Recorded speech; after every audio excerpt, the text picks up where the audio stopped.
अगले क्वेश्चन हल करेंगे, क्वेश्चन नंबर 4। ध्यान से देखिएगा, ये भी हमारी वही है, ए बी पैरेलल सीडी।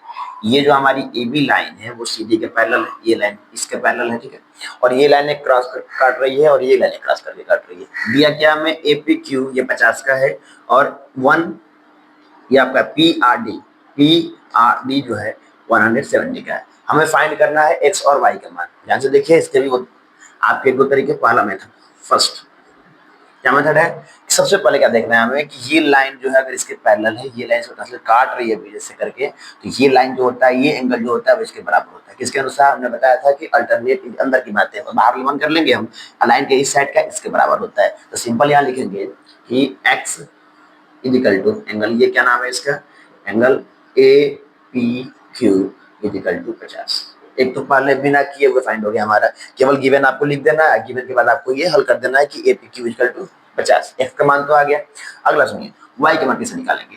अब ये लाइन को भूल जाया जाए, ये लाइन को छोड़ दिया जाए। अगर मैं इसे लाइन को हटा, ये देखिए, ये लाइन को रिमूव करता हूँ तो ये पूरा एंगल बनता है। इसमें दो एंगल आते हैं, कौन कौन आता है, 50 भी आता है, वाई भी आता है। और ये लाइन अगर काट रही है तो ये एंगल जो है इसके बराबर होता है, ये एंगल इसके बराबर होता है, अल्टरनेट इंटीरियर एंगल। यहाँ नहीं लिखा था मैंने, अल्टरनेट इंटीरियर एंगल से ये बराबर हो गया। अब ये लाइन देखिए, ये लाइन रिमूव किया मैंने आपको देखने के लिए कि ये सही होगा कैसे। तो इन दोनों में दो एंगल है, ए पी आर, यहाँ लिखेंगे angle A P R, A P R कौन कौन इक्वल टू किसके बराबर होगा, ये वाले एंगल का क्या नाम है इसका, पी आर डी, ठीक है। ए पी आर कौन कौन है, ये 50 और 100, यहाँ लिखेंगे 50 और यहाँ पे y इक्वल टू ये कितने का है हमारा 127।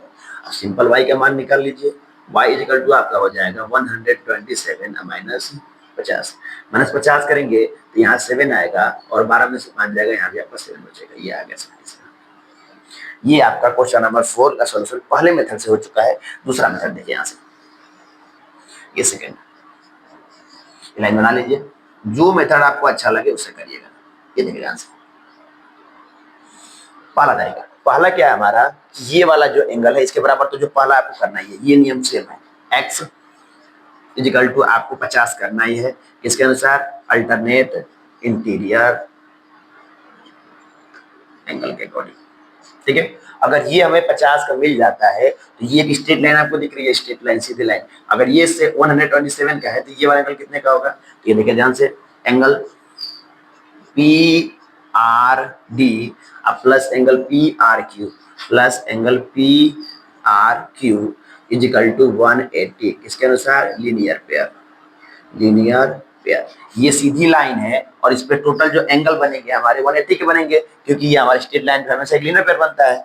यहाँ मान डाल लेते हैं, ये हो जाएगा 127 plus angle P R Q equal to 180, P R Q equal to 180 minus 127। तो हमारा पी आर क्यू कितने का आ जाएगा हमारा, ये बचेगा 3, 7 में से 2 जाएगा 5 और यहाँ पे 1, और सॉरी 1 से 1 खत्म, ये आ गया हमारा 53। ये एंगल आ गए कौन सा, ये एंगल एक्स का मान मैंने निकाल लिया ऑलरेडी, पहले 50 का है, ठीक है। और ये एंगल कितने का हमारा, ये एंगल मैंने निकाल लिया 53 का है, ठीक है। अब देखिए ध्यान से, क्या आप लोगों को ये ट्रायंगल दिख रहा है, ये ट्रायंगल, ये वाला, ये ट्रायंगल, ये सीधी सा ट्रायंगल, और हम जानते हैं the sum of the all the angle of a triangle is 180। एक ट्रायंगल के अंदर के सभी एंगलों का जो सम होता है 180 होता है। यहाँ लिखेंगे we know that the sum of all the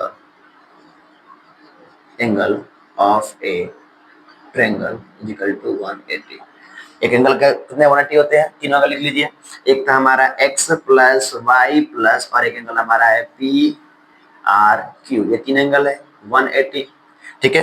ये 180 हो गया हमारा। x का मान मैंने पहले निकाल लिया है 50, y के मान हमें नहीं फाइंड है, इसका फाइंड है हमें 53 हो जाएगा इक्वल टू 180। इन दोनों को सम करेंगे कितना आएगा 103, तो y plus 103 equal to 180, y equal to आप निकालेंगे तो 180 माइनस 103 इक्वल टू आएगा आपका 77। ये दूसरा तरीके से आपका फाइंड हो गया। जो तरीका आपको अच्छा लगे वैसे करिए, कोई इसमें रुक टुक नहीं है, जो नियम से करेंगे आपका आंसर सही है। ठीक है, इससे x का मान फाइंड करें, इसको पहले फाइंड करें, जिसको मन उसको पहले फाइंड करें। ठीक है, दैट्स इट। ये क्वेश्चन नंबर 4, क्वेश्चन नंबर 5 अभी हल कराते हैं।